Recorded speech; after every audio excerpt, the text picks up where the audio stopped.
사도 바울 당시 에베소가 어떤 곳이었는지 말씀드렸습니다. 상업이 번성하여 막대한 돈을 벌어들였을 뿐만 아니라 세계 7대 불가사의 중에 하나로 손꼽힐 정도로 거대한 아데미 신전을 보유한 도시로 에베소 사람들은 자신들을 아데미 신의 신전직이라고 부를 정도로 그렇게 자부심이 강한 사람들이었다 말씀을 드렸습니다. 그런데 사도 바울은 그렇게 세상적인 부와 성공과 자부심으로 살아가던 에베소 사람들을 가리켜서 뭐라고 말하느냐?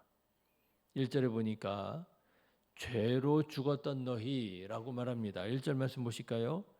그는 허물과 죄로 죽었던 너희를 살리셨도다. 네, 여러분 달라도 너무 다르지 않습니까? 이렇게 세상적인 시각과 신앙적인 시각은 다른 것입니다. 사람들은 성공했다, 부자 됐다, 행복하다, 부럽다 하는 사람일지라도 그리스도인은 육체를 보는 것이 아니라 영을 보기 때문에 그들 안에 있는 죄와 죄의 문제들을 보는 것이지요.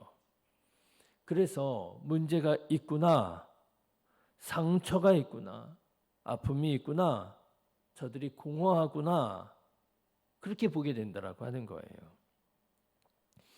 다시 오늘 말씀을 보십시오. 사도 바울은 성공했다, 부자 됐다, 아데미 신의 신전직이라고 하면서 자부심이 뿜뿜했던 에베소 사람들을 보고 또 뭐라고 말하느냐?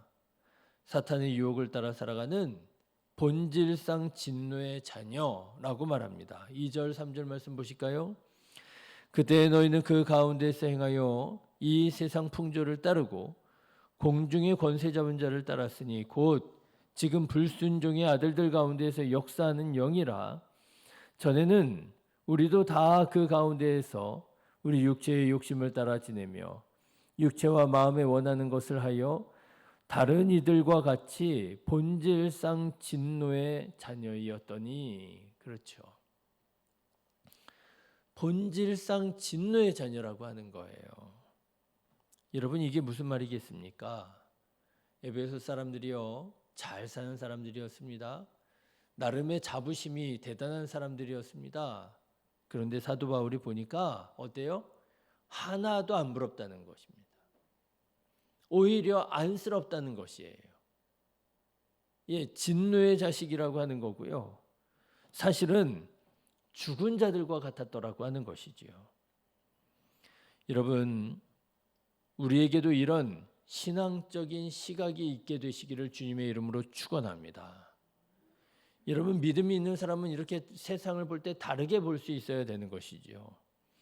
그런데 이런 시각이 없으니까 그리스도인들이 맨날 뭐라 그래요? 나는 예수님 믿고도 복을 받지 못했다 하고요. 세상의 형통함, 악인의 형통함을 보고 부러워하더라는 것입니다. 야, 저 사람은 어떻게 저렇게 잘 살 수 있을까?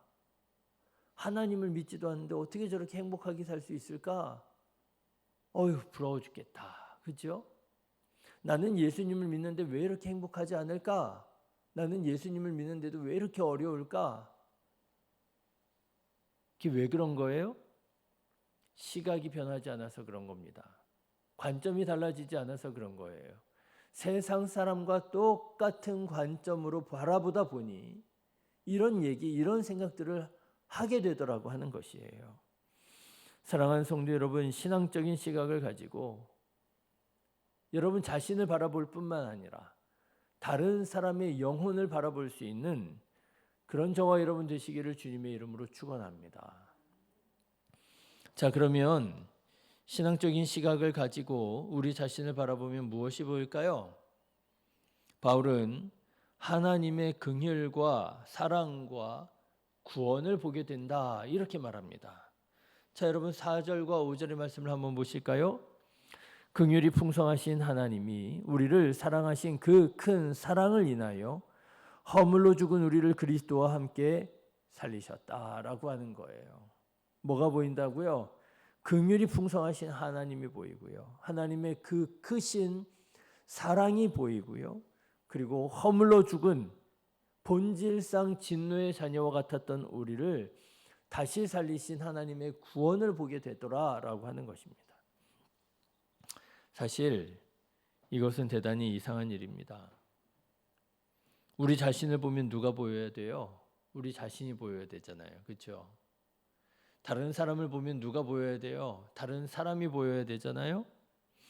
네, 우리 자신을 바라보니 내가 얼마나 잘났는지 또는 얼마나 못났는지가 보여야 되는 게 맞는 것이고요. 내가 얼마나 부유한지 또는 내가 얼마나 가난한지가 보여야 맞는 것이고요. 내가 얼마나 강한지 아니면은 내가 얼마나 약한지, 내가 얼마나 지혜로운지 아니면 얼마나 미련한지 내가 보여야 되잖아요. 여러분, 다른 사람을 보면 누가 보여야 돼요? 다른 사람이 보여야 되잖아요. 그런데 아니라고 하는 거예요. 그리스도인은 자기 자신을 바라볼 때에 자기 자신이 보이는 것이 아니라 하나님이 보여야 된다는 거예요. 하나님의 긍휼이 보여야 되고요. 하나님의 사랑이 보여야 되고요. 하나님의 구원이 보여야 된다라고 하는 거예요. 왜 그렇습니까? 하나님께서 우리에게 긍휼히 여겨주셔서 구원을 베풀어 주셨는데 그 긍휼과 구원이 내가 누구냐에 따라서 달라지는 게 아니더라고 하는 것입니다. 내가 잘나서 하나님께서 나를 구원해 주셨느냐 아니라는 거예요. 내가 똑똑해서 하나님께서 나를 구원해 주셨느냐 아니라는 거예요. 만약에 내가 잘나서, 내가 힘이 있어서, 내가 유능해서, 내가 똑똑해서 하나님께서 나를 구원하신 것이라면 내가 나를 보면 누가 보여야 돼요? 내가 보이겠죠. 그래, 내가 이렇게 똑똑하고 잘나서 하나님이 나를 구원해 주셨구나. 역시 나야. 그렇죠.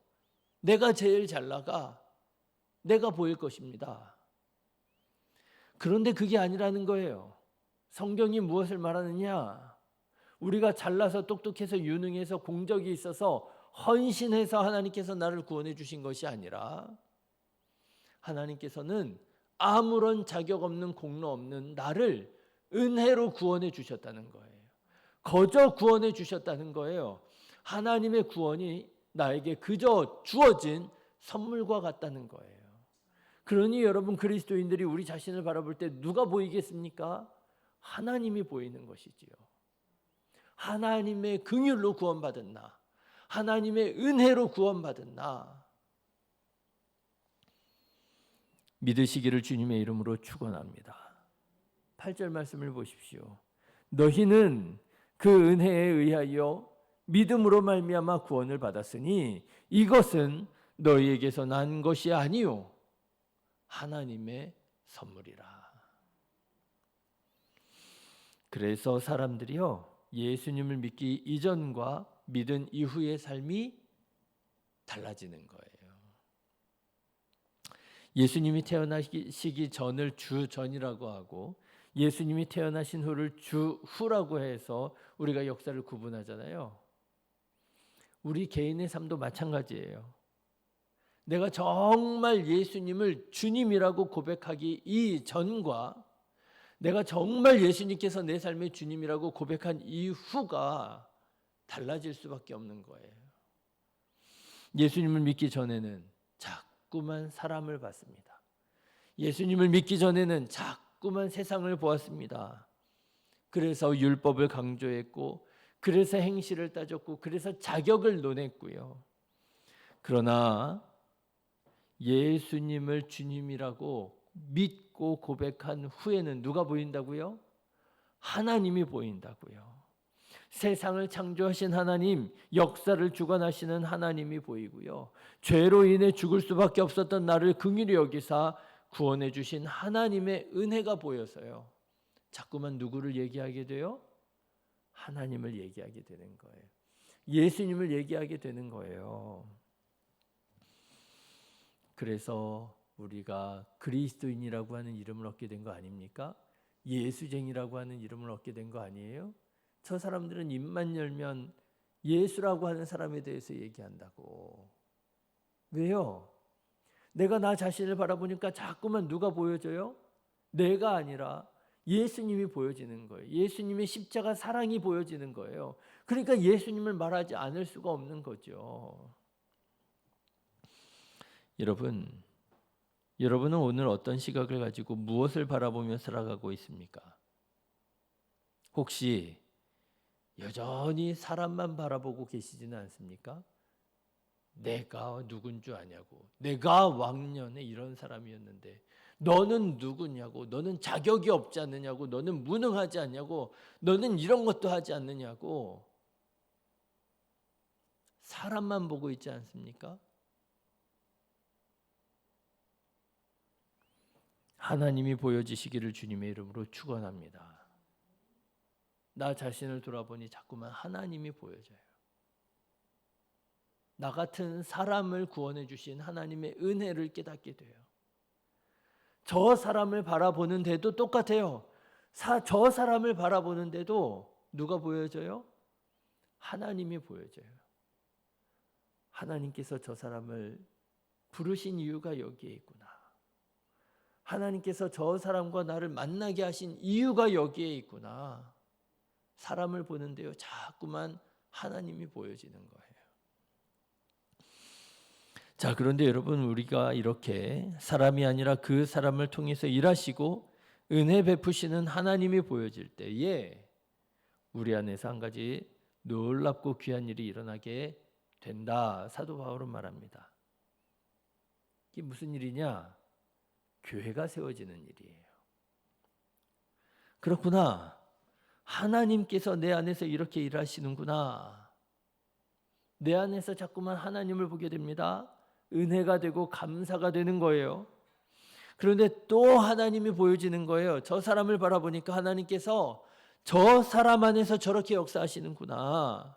하나님께서 그를 나와 똑같이 부르셔서 합력하여 선을 이루게 하시는구나. 저 사람은 나의 원수가 아니구나. 저 사람은 나의 적이 아니구나. 육신의 눈으로 볼 때에는 왜 이렇게 다른지요? 왜 이렇게 못마땅한지요? 왜 이렇게 원수같이 싫은지요? 그런데 믿음을 가지고 바라보니까 성경에서 자꾸만 하는 말씀이 저 사람이 원수가 아니라네요. 형제라네요. 미워하면 안 된다네요. 사랑해야 된다네요. 저 사람을 바라보니 저 사람 안에 하나님이 보이더라는 거예요. 그래서 저 사람을 바라보니 그 사람 안에서 역사하시는 하나님을 인정하게 되다 보니 그러니 어떻게 돼요? 교회가 세워지더라고 하는 거예요. 하나님이 나의 하나님일 뿐만 아니라 우리의 하나님이시더라는 거예요. 여러분 18절부터 22절 다소 긴데 여러분 18절부터 22절의 말씀을 한번 같이 읽어보면 좋겠습니다. 사실은 이 말씀이 이 에베소서 2장 말씀이 제가 우리 교회를 개척할 때 묵상했던 말씀이에요. 18절부터 22절 같이 한번 읽어보실까요? 시작. 이는 그로 말미암아 우리 둘이 한 성령 안에서 아버지께 나아감을 얻게 하려 하심이라. 그러므로 이제부터 너희는 외인도 아니요 나그네도 아니요 오직 성도들과 동일한 시민이요 하나님의 권속이라. 너희는 사도들과 선지자들의 터 위에 세우심을 입은 자라. 그리스도 예수께서 친히 모퉁이 돌이 되셨느니라. 그의 안에서 건물마다 서로 연결하여 주 안에서 성전이 되어가고 너희도 성령 안에서 하나님이 거하실 처소가 되기 위하여 그리스도 예수 안에서 함께 지어져 가느니라. 그렇죠. 믿음을 가지니까요. 우리 둘이라고 하나님이 우리 하나님이시로구나. 우리 하나님이심을 고백하게 되고요. 믿음 안에서 주 안에서 성전이 되어져 가는 것이고요. 주님께서 부르시는 그날까지 예수 안에서 함께 지어져 가는 것임을 깨닫게 되더라고 하는 거예요. 사랑하는 성도 여러분, 하나님이 우리의 하나님이 될 때에 주님의 몸된 교회가 세워지는 줄로 믿습니다. 여러분, 이런 일들이 일어나게 되시기를 주님의 이름으로 축원합니다. 시각이 변하니까요. 나를 바라보는 시각이 달라지고 다른 사람을 바라보는 시각이 달라지니까요, 교회가 세워지더라는 거예요. 그런데 육체의 눈으로 자꾸만 나 자신을 바라보고 육체의 눈으로 자꾸만 다른 사람을 바라보니 어떻게 돼요? 교회에 자꾸 문제가 생기더라는 거예요. 자꾸만 상처를 주고받더라는 거예요. 자꾸만 다른 사람들을 볼 때 못마땅하고 비난하게 되고 정죄하게 되고 파당이 일어나게 되고. 여러분은 어떤 시각을 가지고 살아가고 계십니까? 차라리 육의 눈을 감고 영의 눈을 떠서 우리 안에서 일하시는 하나님을 바라보며 살아가는 거룩한 주님의 백성 다 되시기를 주님의 이름으로 축원합니다. 기도하겠습니다.